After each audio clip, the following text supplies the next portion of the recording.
Hey guys, thanks for joining us. We are Luke and Kristen Larson, and welcome to the Build a Home Together podcast. This is a podcast for people who want to love their home, both because of the place that it is and because of the person they share it with. Because you can buy a house, but a home has to be built. So fun to be here. Thank you so much for joining us. As Luke said, he's Luke. I'm Kristen, and it is so fun just to be here and on this inaugural podcast of the Build a Home Together podcast. It's just really fun to be here, and thanks for joining us, you guys. Yeah, this is our first one. So we're going to talk a little bit about our story. We're going to share kind of who we are. We just celebrated 12 years of marriage, so we're going to kind of give a nutshell of our story. Life up until now. And we'll try to keep it short and sweet. And then we'll talk about more kind of details of that in future episodes. Absolutely. We'll pick some pieces apart, and we hope to interview others as well and bring other people in and talk about some of their journey and how they kind of came to be where they are as well. And then we also want to talk about contentment, and because that's so foundational, we found, right? I guess talking about how important it is to be grateful and to learn to love where you're at. Is so critical in this marriage journey of doing this right and sticking it out for the long haul. I love that. So those are the things we want to talk about. So looking at our story up until now, man. Yeah. Well, I mean, start out at the beginning. Yeah. I mean, so if you know us, a lot of people know this, but if you're new to us, we met in 8th grade. We were on a missions trip. We were going on a missions trip through our church to Milwaukee. And this was fun. I was learning to play the guitar. So in our small group at church, in my middle school group, I was leading worship there. And then Luke played the guitar as well. He played electric guitar. So my youth leader paired Luke and I up, and she was like, you two should be the worship team, or should be on the worship team. And it was totally laid back, unofficial, because I mean, we were in middle school, but that's how we met. Mm-hmm. We became friends then, but we didn't like each other then. Mm-hmm. And then in 10th grade, we actually had then a couple years later, a Milwaukee missions trip reunion, which was super fun. And that's actually when Luke started to become attractive to me. And I'm like, oh, I remember this guy. Yeah. As we grew up a little bit, so then after that point, we kind of started hanging out a little bit more and things like that. And we, what was it then? It was within not many months that we were pretty interested in each other and started dating. So we started dating at 16. We dated for 5 years. Yep. And we got married at 21. So we kind of grew up together in a lot of ways, and we really, we were best friends for a long time before we got married. And we kind of, I think both of us knew that we were going to get married, but 17, 18, I think, so it was a pretty sure thing. And most other people thought that too. It seemed like people were pretty expectant that we were going to make it the long haul, which we did. But then also I think that assuredness of like, we're going to be fine. We got this in the bag. We know marriage. We know relationships. Like, this is easy for us. We took that arrogance, I think, into marriage. Yeah. And we were overly confident. We didn't know what was coming, and which is something that we definitely want to like touch on and talk about more in the future for sure. Sure. So we had a lot of stuff kind of coming into marriage that a lot of confidence that quickly turned to humility as we just learned some lessons. So we'll talk about some of that stuff in the future too. But so we got married at 21. I got a job as a worship pastor at a church plant, and we were there for a little over a year before we moved out to Colorado. Yep. We moved out to Colorado. That time was really, really significant for us. It was, I think, when we were in our first year of marriage or so, and our dating years too, I think we were pretty it was important to us that we did things right, and that we had a good image, and that people thought well of us. Yeah. And I think it was most important that our parents were proud of us. Yeah. right? We kind of Yeah, we wanted their approval. We kind of wanted to know their thoughts on everything that we did. yeah, right. And it was interesting because in that first year we kind of we didn't really realize it, I think, fully until we moved out to Colorado, but how much we were dependent on their kind of approval. And if we asked for advice, um, we didn't really realize till later that we weren't really asking for advice. We were asking what to do. And Yeah. we just did whatever they said. Mm-hmm. And as opposed to leaning on each other. And yeah, sometimes at the expense of even what each other thought. right, totally. Yeah. And so that kind of caused some tension in our marriage for a while. But what was interesting is moving out to Colorado for us, it was a really powerful, really difficult time of like we didn't have any other friends. We were 800 something miles away from family, and we just kind of had to figure some things out. And Yeah. when a vehicle broke down, we couldn't bring it to her dad's house to fix it up. When we needed something, we just kind of had to figure it out. And it was really, really difficult, but it was also really powerful for us to learn how to lean on each other and to become a team. Yeah, it was during that time that a joke kind of started between us of us being Frodo and Sam. Because, I mean, if you watch those movies, in the last movie, after all of it's said and done, Frodo and Sam share this look, and you just know that they have a history. Only those two know what they've been through, and there's just this bond between them. And that's what Luke and I share just through that experience. And it's just it's just been so great to have that. So we lived in Colorado for 3.5 years, which was great. And God just moved in a lot of ways in that. And there's so many things that we want to share in the future, but just the community that he built in us, the lessons that he taught us. And it really was a huge, just like you said, humility, because Luke was in multiple jobs that he hated, and it was agonizing for me to watch. I was in a job that I didn't like. It was really stressful for only like a month and a half, and then I actually got a job I really liked. But having to watch you go through that was I still don't understand how you did it. Well, it was interesting because and we've had to look back and kind of process this a lot too, but in a lot of ways, I mean, there was hard things for Kristen and there was good parts for me, but overall Colorado was a really amazing time for you, right? And then for me, it was really, really difficult, and because I was trying to look to the future and look kind of externally, how can we build a life, and how can we I wanted to build a ministry or a business or something that was impactful to the world, and I wanted to do that type of thing, and I felt stuck as a bank teller, and I couldn't do anything more than that. I felt stuck. There was just no other options. We didn't make very much, and it was a tough time. And that's where I was kind of at for a while. And so we kind of had to. It became kind of an interesting part of our communication, because I didn't want to, harsh her buzz, so to speak. So I was kind of afraid in some ways to share the depths of how I really felt, and I really didn't even know how, even if I wanted to. Yeah, and me on the other hand, I was enjoying my freedom to the fullest.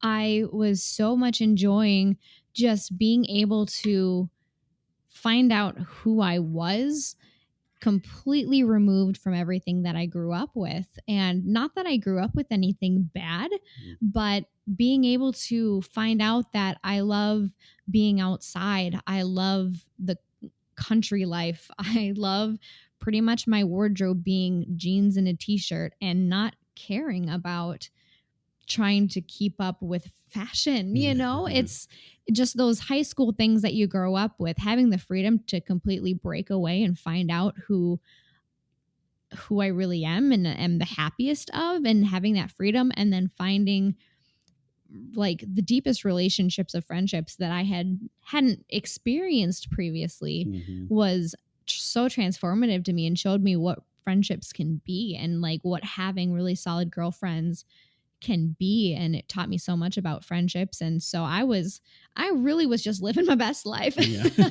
So I don't think we realized until we moved back home just how different it was. But Mm-hmm. even in that time, we lived in 3 different places. Yeah. So we moved a lot In 3.5 years. in 3.5 years. Yeah. And it's funny because so we were married for a year and a half, I guess, in Minnesota. Then we moved to Colorado. Yep. We were 23. We were 20, and then we, when we came back, we were, between that time we had 5 places that we lived in basically. Yeah. And but 2 of those we moved from because we were moving out of state. 2 of those we moved from because the one of our landlords had to sell. He had some sort of family emergency thing, Yeah. and then one of them was an apartment complex that they kicked us out along with the whole building because they were renovating the building. Yeah. And so they terminated the lease and gave us some money and stuff. So it's kind of like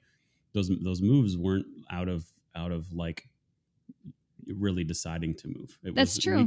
We moved. We kind of had to. We kind of just had to. Yeah. And it was, and we are kind of homebodies. So doing that over, 5 moves over 5 years, basically 5-6 years it was hard. It was a lot. It was hard. But we worked hard to make those places a home where we were at in whether decorating or projects or whatever. But we had a dream of owning a home for the longest time. And it was kind of hope deferred, so to speak, of it was, we had to wait.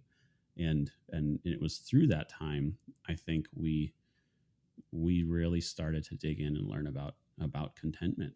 Yeah. And that was such a time that we needed to learn that. But what was amazing is in that time of, in so many ways, with our home and with our space and with my job of having to hope and wish and not get to have now, in the midst of that, we had this amazing community out in Colorado that was so incredible. And we had great friends that many of them in similar places, many of them in different places, just in life and marriage and things like that too. But we got to have some friends around us that was so helpful.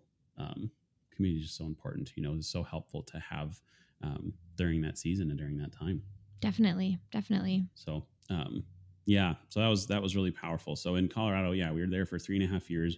That we were actually in our second place when we decided to move back, and we were working on moving back. And then it was, and things were, it was the type of thing. I was waiting on a job offer, and it was kind of in the works, but the company had to work some things out. So it was kind of we were in a handful of months, waiting period, and we knew it could be pretty much any time now. And all of a sudden I get a call from our landlord, and he said, there's an emergency. I need to sell. And so we were like, we could be moving to Minnesota any time now. Right. And it was so, and he was fully within his right because we were going month to month at that time because of that. Yeah. So we finished up our lease. We asked him if we could go month to month because we knew it was, it could be any month now. Basically we're going to move. So we were month to month, and we did that for 2 months or 3 months. And then he needed to sell. So we had to find a place that we could rent for. What did we do? Anywhere. I think we did a 6-month lease. Yeah, but with the ability to get out of it. Yeah. So it was like, but we had to find that. We had to figure that out, which was crazy. So we ended up being there for 3 months. Yeah. And then we moved back. Which is funny and it was a teeny tiny apartment. Mm-hmm. Do you even remember the square footage? I don't know, maybe. I don't remember. It was very small, but what's funny is it was one of my favorites just because it was so easy to take care of. Yeah. And the previous place was it really wasn't. It was very, very dirty. Mm-hmm. No matter how much I cleaned it, I felt like I couldn't keep it clean, and it was very old, which is fine. But the fact that we couldn't do things to fix it up, we just had to live in it. It was actually kind of difficult. So this place was just very, very cute and easy. And we were there for 3 months, but it was 3 months that I loved. Yeah. Yeah. Well, and it was funny because it was like painted white cinder block walls. All the walls, cool. All the walls were cinder block.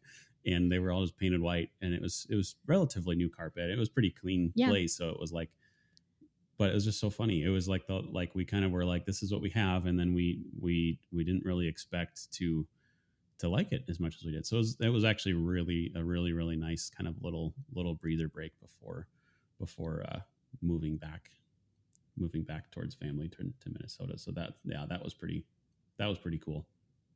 So that takes us back to that kind of wraps up the first year in Colorado time. First 3 years. Yeah. Basically it'd be our first 5 years basically. Oh yeah, first 5 years of marriage. Yeah. So that's our first 5 years of marriage. So so that kind of wraps that up. So moving on to our Minnesota time. So after moving back, I got a job that we were able to move with, and that helped us a lot. And then we came and we would travel home sometimes to see family anyways, but we were able to travel back and look for a place out here. And the job that I got was my dream job, and it's where I'm at now, but it was only available part-time at the time. So then I found another job as well.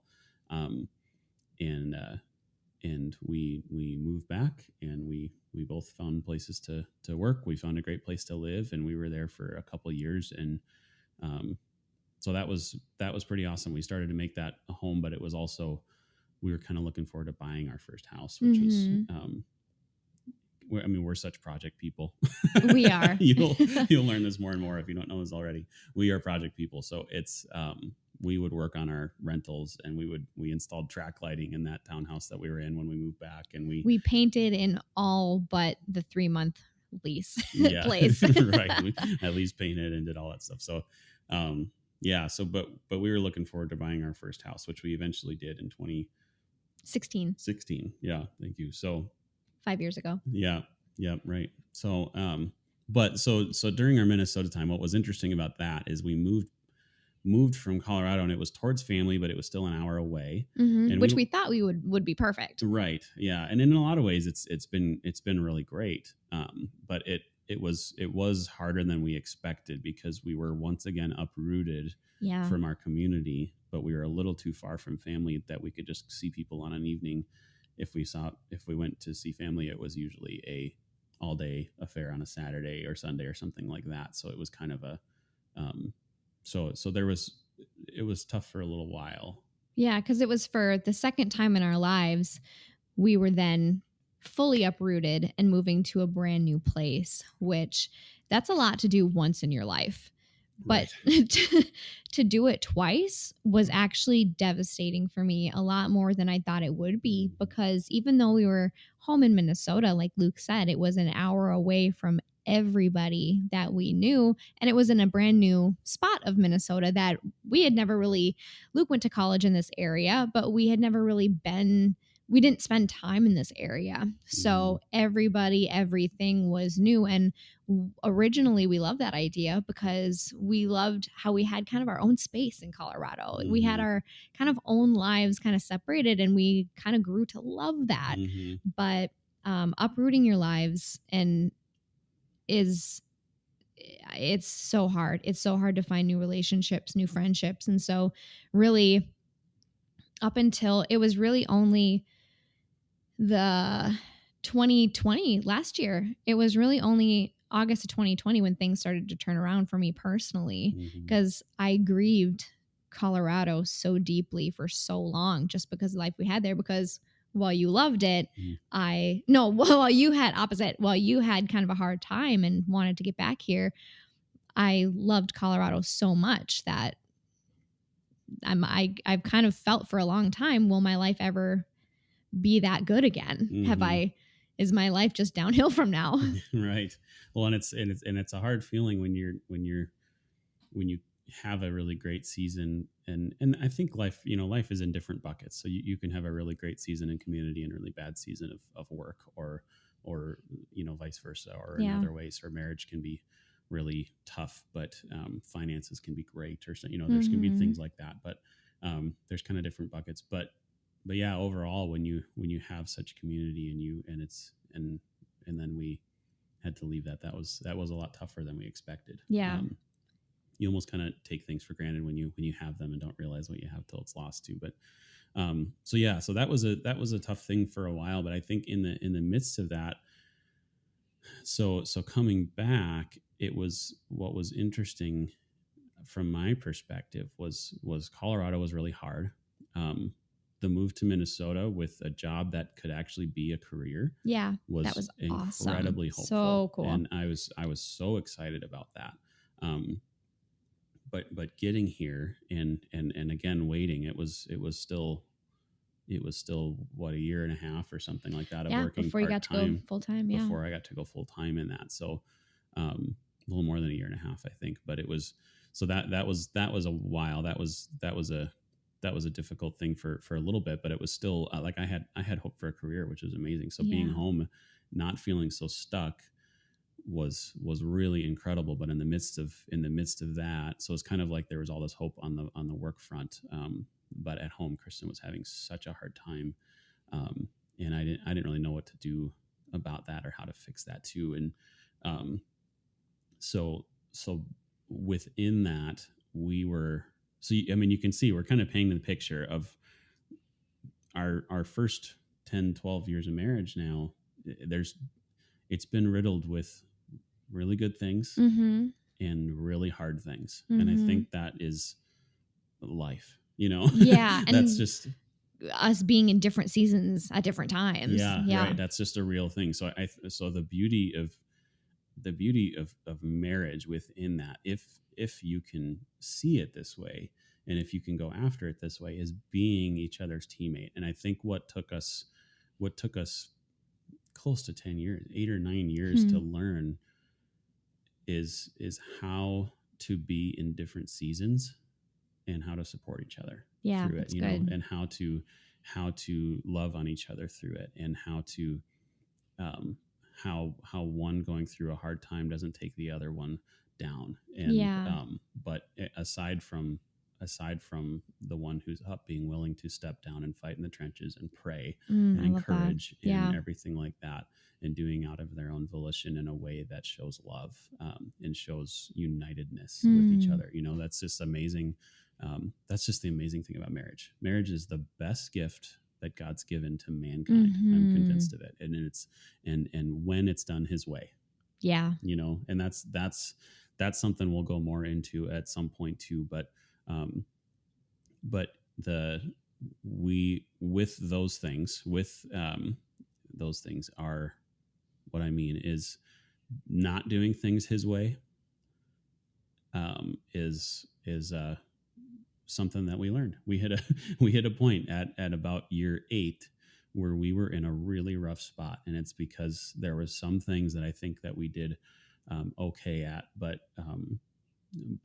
communicating, taking care of ourselves, I think, was one thing, and then also communicating our needs, and really how to communicate with each other. We talked a lot, but how to communicate our feelings to each other was something that we weren't very good at. We could talk, and we could dream, and we could do all these different things, and we could talk for hours without actually really saying anything, because I think in some ways we were living for the external perception of others in a way still. So in some ways, Yeah, and along with not communicating was the other side of, if Luke communicated to me that he needed something, then for me to be able to give that to him, because that's another thing too, because if he's in a hard time and I'm in a great time, it's hard to self-sacrifice. It's hard to be selfless. And so that was a big lesson as well. Mm-hmm.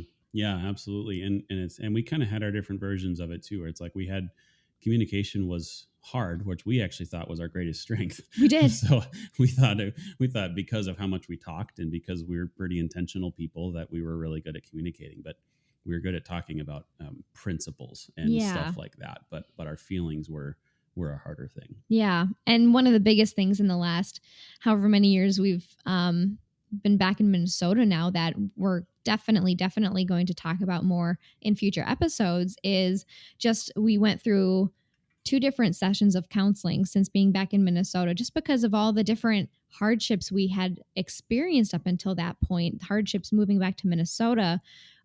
just the trauma that uprooting twice was for me. There was just so much baggage that happened from that, and so much pain that happened from that, that we realized we needed help. So there was twice that we went through counseling, and once was through a counseling center that we found that was Christian based, but it wasn't Christian uh, biblically pushed, I guess. I don't know if that's a good way of saying it. But then our really transformative time 3 years ago was when we went through biblical counseling through our church, which was absolutely transforming. And those were really scary times. Both times that we decided to go to counseling was very scary, but 1,000% worth it. So that's something that in the future we can't wait to talk to you guys about. Yeah. It's scary because it felt like admitting defeat. But the reality is we got to a point where we were ready to, well, I don't know about ready to, we were actually discussing separating. Right. I wouldn't say we're ready to separate, but we were it was on the table. It was on the table because all we did was hurt each other. Mm-hmm. And despite our best efforts, we were trying to do well. And it's like it's like trying to reach out for a hug and instead, punching the other person. It was just like this, it was this kind of awful cycle we were in. Is like, despite our best efforts, all we could do was hurt each other, and all that we had was tension in the home. Right. And it wasn't that we wanted to separate with the goal of divorce. It was more that we felt like we needed to just have space away from each other to process through it. We thought maybe we could do that better at a distance, but to try to get some health, and maybe if we came back after that, we would be in a better place. That was the thought anyways, but thankfully we never got there, and we never did separate, which I'm very thankful for, but it was still a scary. I still just don't like that was even on the table, but that's the reality. That was the reality for us. And I know that that's the reality for a lot of people who are going through those hard times. Yeah. I mean, marriage is hard. Life is hard, but again, it's the best gift that God's given us. And the thing is, so if you don't know, the difference between professional counseling and biblical counseling is when done right, it's with equally trained professionals. However, the scripture is your curriculum. That's what you go through. We had to memorize scripture, and we had be in it every day. We were discussing it, and we specifically studied marriage and God's design for marriage, of how that works, and that saved us. It completely saved us. 1,000%. Everything around for us. So we were in counseling for 4 months. We went from a place where we weren't sure if we were going to make it. We were talking about separating, where all these different things. We went from there, and in the course of 4 months, we totally cleared our schedules to just give ourselves to this. It was like they said it was going to be 6 hours or so a week of homework, with weekly meetings with our mentors and everything like that too. And it was and this amazing couple just brought us through and taught us what marriage is supposed to look like by using scripture and God's word as a reference. And it was just it was absolutely transformative. So in the course of 4 months, we felt like we were on this steep upward vector, instead of a downward one. And it's, I'm sorry. And since then, it's been this. We've had ups and downs in different ways, but we've had the tools, and we've known. I've been stressed. I feel like I'm going through a hard time. I feel like my head isn't in the right place. I feel like I'm not treating you well. Oh, I haven't been in the Word for a month. I need to do that. Or I haven't been treating you the way that you deserve. And we start to, like, when you can become others focused, everything changes, and it's so powerful. And when you can, and that's a huge thing of what we learned, is how to love the other person. Because when you're two people that are united together, you share a life in a way. I mean, it's like you're still two people, but two flesh become one biblically, right? So it's like you're in the same home, you're sharing a life, you share each other's ups and downs. If you're still fighting for your own way, and when you're up, you just want the other person to be up and that's it. Or when you're down, you want everything to be all about you to get you back up again. It's kind of like that's selfish living. But if you can focus on how to love the other person, and the other person can focus on how they're loving you, and you can focus on each other. It's just the most amazing thing to be a part of that kind of team, right? Absolutely. It's just been 1000%. so good. So doesn't mean life doesn't have its stuff, but it's when you have a teammate, when you have somebody at home rooting you on and telling you it's going to be okay, telling you you can do this, you got this, I believe in you. Um, it's like the entire world can feel like it's against you, and you can go home to the one person who knows you best. And I think that's the most important thing of coming out of it is you can have the one person who knows you, who knows more about you than the rest of the world, and when they believe in you, you feel like you can conquer the world. So true. Right? Absolutely. And so yeah, it's so incredible. So that is in a nutshell our story and our and how we've begun to learn God's design for marriage. Yeah. Isn't that awesome? It's so good. And so what we wanted to talk about for the rest of our time with you guys is just kind of what we've started to learn about contentment and how just like the Bible has been such a basis for our marriage, really contentment has been this, I don't know, would you call it like a virtue? Like this, it's just been maybe not, but it's just been this discipline that we've learned that's carried us through even up until today. Just it's this mindset that we've learned. And so bringing us back when we first moved out to Colorado, we were very poor. We had nothing. I was working I was working full time at Starbucks for a month when we first moved out there. Luke was a teller at a bank, and so I mean we had money, but we were very bad at managing it. That was probably the biggest thing. that was probably the biggest thing. Looking back, I'm like, we didn't know how to manage our money, and so we lived in, and we really weren't making that much. We lived in low income housing, and we actually found a great place, which was great. And we had some amazing neighbors, and that was good. But it was hard because it was hard to even find enough money to spend on groceries, and I didn't know how to manage a household, so I didn't know how to meal plan, all of that, just those life skills. Excuse me. So there was one time specifically where Luke's parents came out to visit us, and they brought us to Walmart, and they said, fill up these 2 grocery carts with food. And we were like, are you serious? So they loaded us up. Like we got like pizzas and mac and cheese, all the stuff that we used to eat then. That was amazing. Bread and peanut butter and jelly, and just filled it up. And our fridge and our pantry was full for like the first time since we had moved out there. And it was just this humbling experience that just made me so grateful. And then also during that time, Susie had talked about Ann Voskamp's book, 1,000 Gifts, and how like it's like a thing to get a little journal and just start writing down daily gifts. And so they brought us out, and we each got like a notebook and a pen, and she just challenged us to start doing that. And for me personally, that was life-changing. That was absolutely life-changing. And to the point where instead of being like wanting something I didn't have, I was then like thankful for my little orange juice thing that I got to drink on the way of my drive into work, and just thankful for just these little itty bitty things in life that just brought me joy. And it really developed in me just this discipline of thankfulness, and kind of helped me be content with what I had. And I kind of want to talk about this verse. It's in Exodus 20:17. It's actually one of the 10 commandments. So it's like, this is a big deal. This is one of the 10 commandments. It says, you must not covet your neighbor's house.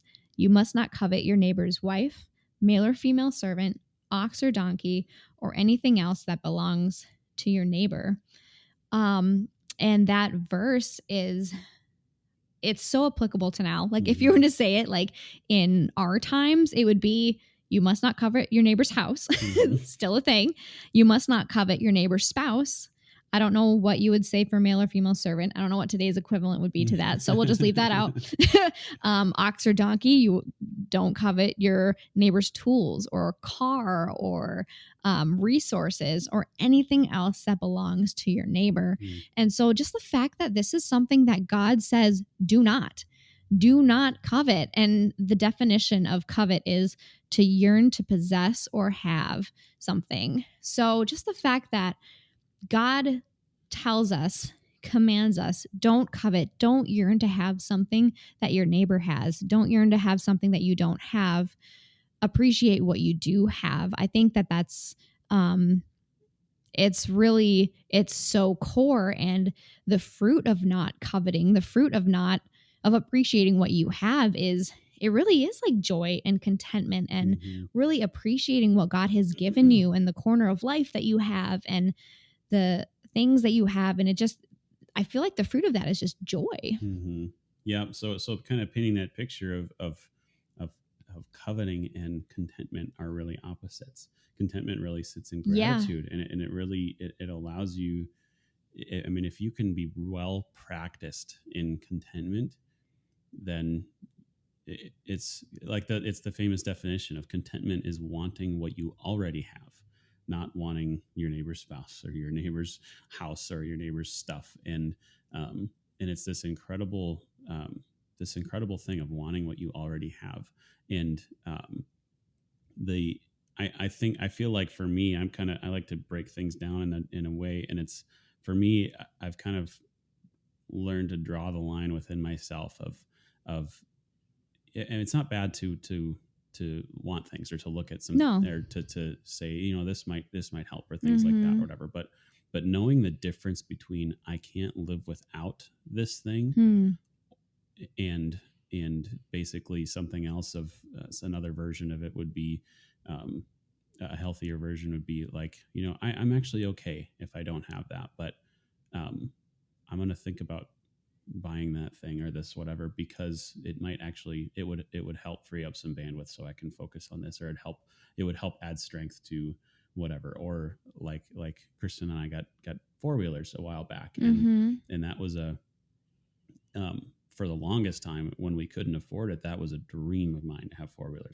I wanted one growing up so bad, and I wanted to be able to do that type of thing. And what's cool is, by the time we were actually able to do that, it wasn't really as much of a need. I was a lot more excited about being able to do that and get those, because it was something to do together. And it was a hobby that we could do together. And it was something that we could get out that she was interested in too. And it was we're fine without getting these, but at the time of life a few years ago, it's like we could afford them, and it was something that we could do together and have a lot of fun with and get outside and enjoy God's amazing creation and do those kind of trips together and stuff like that too. So there's a difference of like kind of scrapping and scraping for something. Yeah. Where it takes your entire focus. Yeah. And you absolutely need it, versus I'm okay without this, but it would help and be a good thing in some other ways, that type of thing too.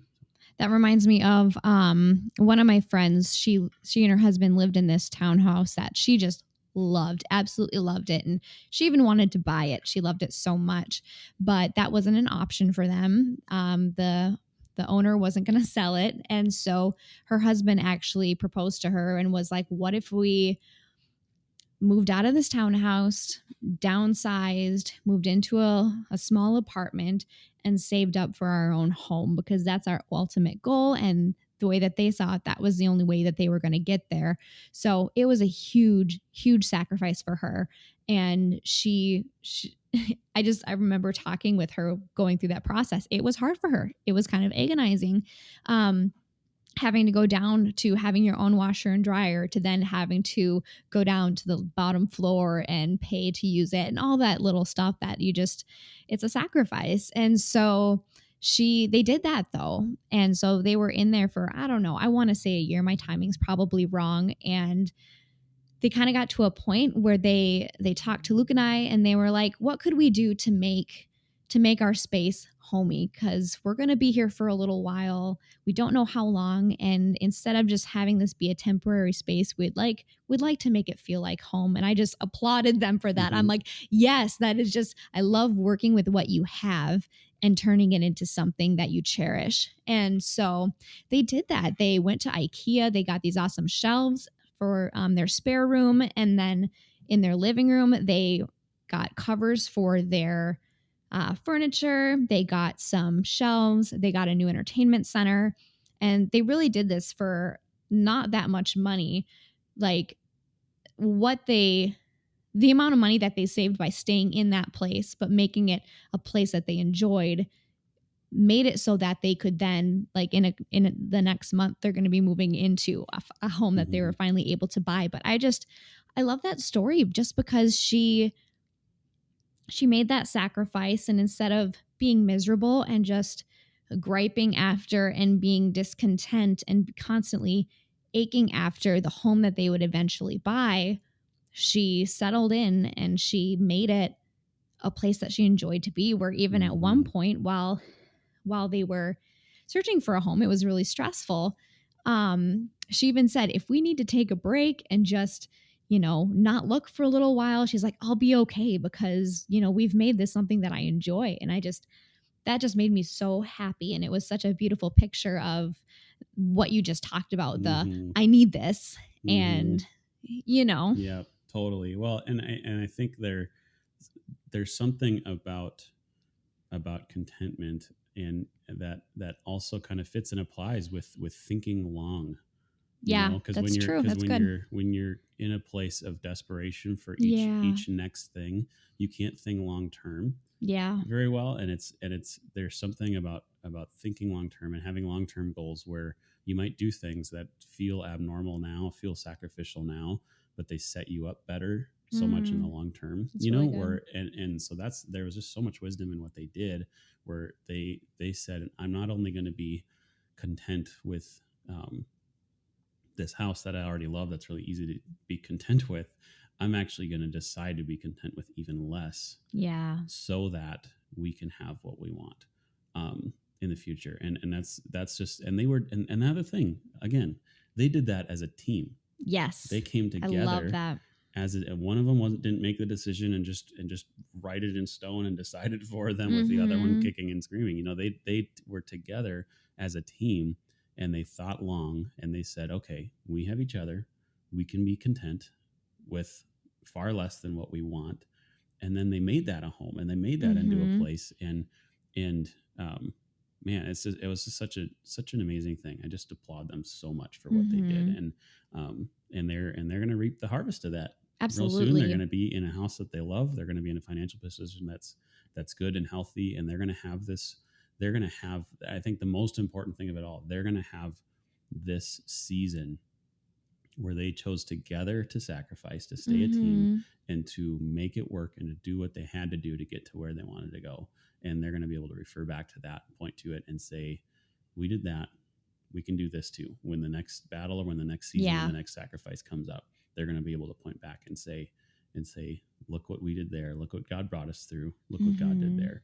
And just, it's just, yeah, so awesome. That's what I was gonna say. Is those lessons are gold, Mm-hmm. because it's not saying that everything's gonna be perfect now, but it's just gold, and it's just gonna build on itself. Like, I mean, for us, it's not like we're in a perfect home, but all the things that we learned through each and every one of our, you know, 5 rentals gave us the tools that we needed. And our home is a 100-year-old farmhouse in the middle of an old town. And we are using all the tools that we built, of both of contentment, of patience, of looking at the long game, Mm-hmm. and also of just project wise and physical skills, to make this a place that we absolutely love. Mm-hmm. So I love that those lessons build on each other, and they're not wasted. Like, no part of your time is wasted if you put in the effort to really dig into where you're at and see what God has for you in that place. Mm-hmm. Yeah, it's so true. No, nothing is wasted, and that's the amazing thing that we've learned too, just about who our God is He's a redeeming God. Like Yeah, I love that. there's after our big kind of um, counseling season where it felt like with how much we learned and how much we learned we were doing wrong. I thought for the longest time that that our 20s were wasted, and I remember that. That was hard. I thought it was, man, we've been doing so many things for so wrong. Now we're a decade behind the curve. Yeah. And it wasn't until I began to really dig into contentment of, okay, this is where we are at, and being real with that it was that I started to see God's redemption Hmm. of those years and of bringing those things back around. And that's the same thing with every area of life when it comes to, you can make some bad decisions, you can do some things wrong and things like that too, and God is fully able and willing to redeem it if we give ourselves to him. Absolutely. It's beautiful. So referencing the kind of accepting where you're at in marriage, that's a really real thing too. So we talked a lot about the house side of things. Mm-hmm. And kind of your home and the contentment there, because home is so important. It's so stinking important. Like, have you ever gone into somebody's house and you kind of know that they maybe have a kind of a stressful relationship, Mm-hmm. and you can walk into their house and feel the stress, and then you can walk into somebody else's house, even if you don't know them, you can sometimes feel the stress, and then you walk into somebody else's house and you can say, this is a peaceful place to be. Hmm. And there's something that happens in the home that is completely affected by how each person in the home is treated, Right. and the kind Treats of one another. and treats one another, and um it's a real thing. It's such a real Yeah. thing. So the home is so stinking important. But the most important thing about what we're talking about here is all in your marriage, and um, bringing those things in, because really the home is a place to where you can reside with your spouse, where you Mm-hmm. can be a team with your spouse, where you can call home base before you go attack the world, Mm-hmm. and then go Mm-hmm. and go love on others, and do work well, do work with excellence, work as unto the Lord, all those type of things. So this is home base. This is why that um, this is why home is important. Were you going to say something too? Yeah. Well, and I feel like contentment can kind of be brought into this in just realizing too, like, so Luke and I have grown up together. Mm-hmm. So, literally since 16, we've gone through, and now we're 33. So we've gone through a lot of life together, and it's all been together, which is amazing. But what's interesting too, when thinking about contentment, is realizing that we're all still forever going to be works in progress. Mm-hmm. So I think learning to love each other where we're at, and knowing that we each have areas that we constantly need to grow in, to grow into, to mature in. I think that's a great area to practice contentment as well, because like when you know each other's hearts, you can kind of just give and take a little more and understand, like, you're in this place, I can support you by praying for you, and just being content in where you're at. Does that make sense? Yeah, totally. Well, and it's like, it's so important to take an real honest assessment of where you're at personally in your marriage, and that's something we should be doing often, is looking at where we're at. And I think that, the whole, where the Bible talks about not coveting your neighbor's wife, not coveting your neighbor's spouse, that's something, in our day and age, it's more acceptable.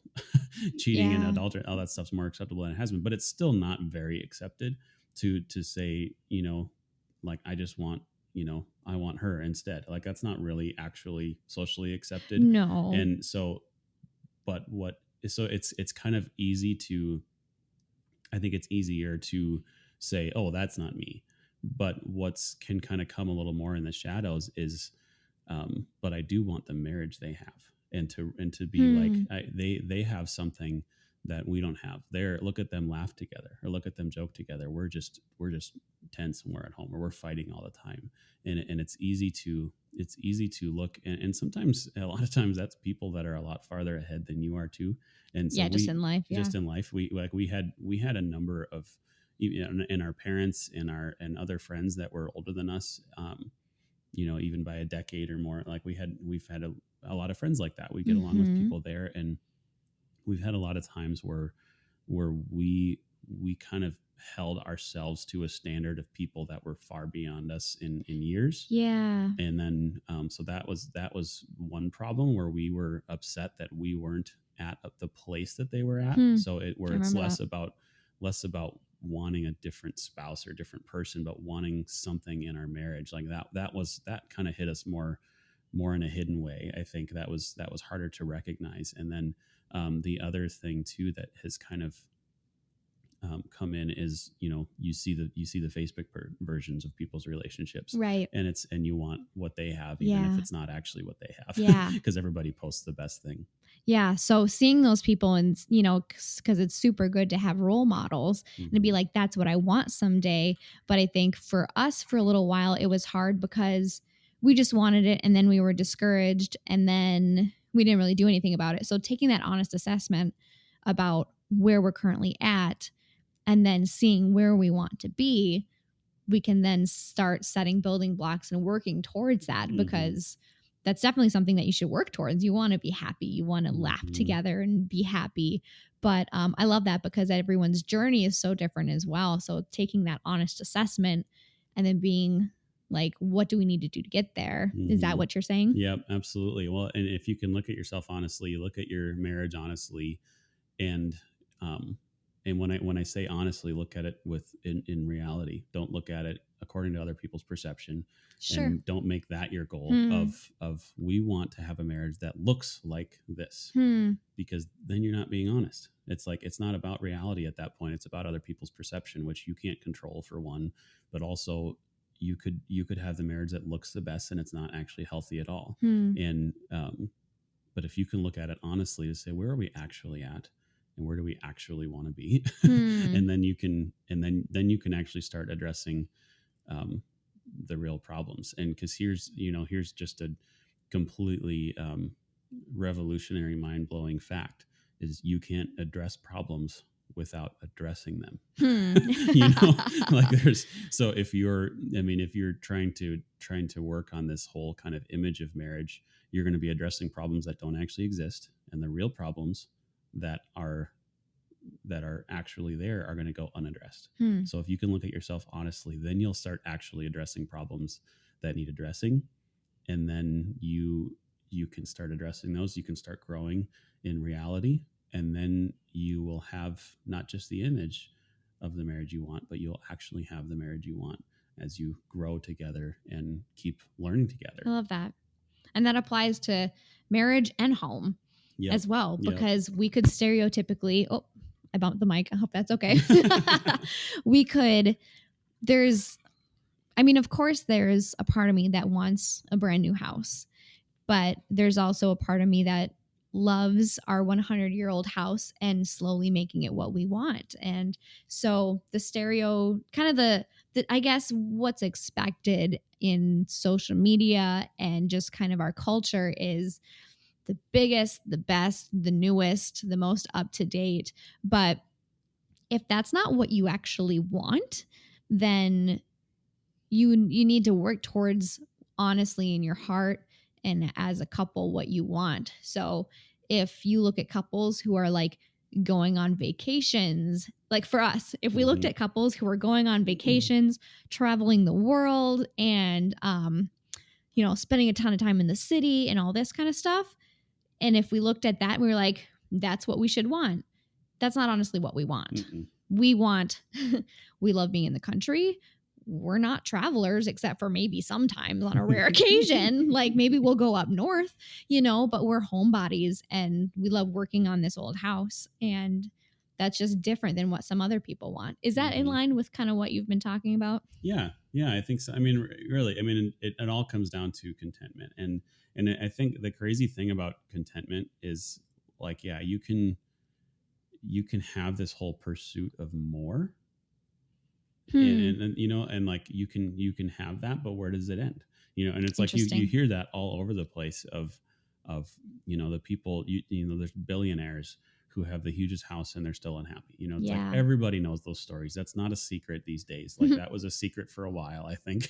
Maybe. And it's like there's a point in our, at least in each of our lives, that we kind of grow to hear that, and then we start to understand it, that the pursuit of more actually never ends. But we still kind of think that Hmm. it will end for me when I Yeah, get this. And we that's think that we're true. this exception, but the thing that took, like, between wanting to be in a healthier place in marriage, especially when we weren't in a healthy place in marriage, and wanting that so much, that I wanted it quickly instead of wanting to That's actually a build really it. good point. Like, and that's like, I need to have this now. And Hmm. it was kind of that not good place. It was discontentment of where we were at, but then accepting actually where we're at, seeing it honestly, growing into that, and building it. That's when we got it. But so between that kind of, between stuff in marriage, stuff with house, and again, like 100-year-old house, it has issues, that some things that we would just rather not deal with. Yeah. And it's like, but a new house is going to have that too. And there's kind of this never ending pursuit of more that can be. But the thing that took me a long time to recognize is that contentment is, it's a it's a journey. And well, and Hmm. like that, and the whole, like, say, wanting a new house, like when we think that we really want something, we're not after it. Like, what I'm trying to explain this the right way. when when I want a really big nice new house, the big nice new house isn't actually, I learned, what I want. It's Interesting. peace that I want. I Hmm. want peace, and Sure. I want relief from the projects that come with an old house. And Hmm. I want I want peace in my heart. Like, that's that, when you realize that peace is actually the thing that you're after, whether Hmm. you're being greedy, or whether you're trying to learn to be content, or whether you're just passively envious of other things, when you realize that it's peace that you want, it's so much easier to take the path of contentment, of trying to learn to want what you already have, because that, it's hard, but it's easier than trying to purchase the world, right? Hmm. Like, there's Hmm. this, you could be on this never-ending path that's actually really fruitless, or you could choose contentment, where you can start with what you have. You don't need anything else aside from a willing mind and heart to work on that. Does that make Hmm. sense? Yeah, and that's where God is the source of peace, Mm-hmm. and we find that in the scriptures, and kind of slowing down and knowing that we only find our peace through abiding in Christ. Mm-hmm. Anyways, stuff isn't going to get us there. Yeah. And even it's going to be God that helps us to get the marriage that we want. Mm-hmm. We found that. Yeah. Totally. That's really good. Yeah. Well, and it's like, and the thing about peace too is, it never comes if you're only 1 foot in. Hmm. If you are 1 foot into your house, but you're thinking about a different house, if you're 1 foot into your marriage, but you're Hmm. thinking about a different one, or you're thinking Hmm. about leaving, if you're 1 foot into your job, but you're kind of trying to keep your options open, you will not find peace in that Wow, place. that's And really good. It's so true. if you can decide, okay, divorce is not an option, Hmm. and this marriage is here to stay, this is it, and I'm 100% in, 2 feet in, I'm here. There's a ton of peace that follows that real, honest decision, Hmm. because suddenly you're not trying to constantly weigh your options of, is it better to stay, is it better to leave, is it better. Hmm. All of a Hmm. sudden it's like, okay, I've already decided I'm staying. Now what's the next step? It's like, okay, well, Hmm. I'm going to try to work on myself. I'm going to try to bring what I can to positively affect my marriage and work on my Hmm. marriage, so that it becomes better than it is each day. And I'm also going to learn to love where we're at. And because if you can't love where you're at, you will never be happy. True. If you can learn to love where you're at, then the next place you're at, you will also have the Hmm. skill of loving where you're at. And then the next place, you'll also have the skill of loving where you're at, Hmm. and you'll learn it that much more, where you can be in this, just amazing growing season, where you're not passively stuck. Hmm. You're continually growing, but at each stage, you're actually happy and you're at peace and you have a teammate and you're together in the most blessed, amazing um, thing that God's given, which is marriage. Very well said. So, yeah. So that is what we have for you today. So as I said earlier, you can buy a house, but a home has to be built. The thing that only time can teach you, however, is that building a home together is more about building together than the home itself. Thank you guys for listening today. Thank This is you. super, super fun for us to kick off this podcast and dig into some of these topics. So we're going to talk about a lot more things. We have plenty of ideas. We hope that you will give us more. If there's parts of our story that stuck out to you that you want to hear more about, let us know in the comments. Shoot us an email, whatever it is. Let us know. We would love to incorporate those things in a talk we already have, or build a whole episode around it. We would love to hear what you guys would like to hear more about. Also, we would love if you could like, share, and subscribe.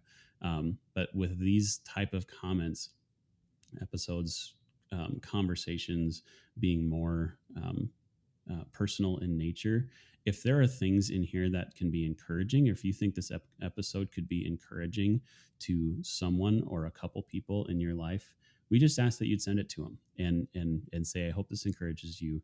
And this is marriage is a hard thing. People go through hard seasons. We've been through hard seasons, and we really, really hope to continue to have conversations that encourage you where you're at and say that it gets better. 2 feet in, dive into marriage, dive into scripture, and see what God has for you on the other side of a 2 feet in commitment. So that's what we have for you today. We thank you so much for listening, and we look forward to talking to you next time. Thank you so much. Thanks, guys.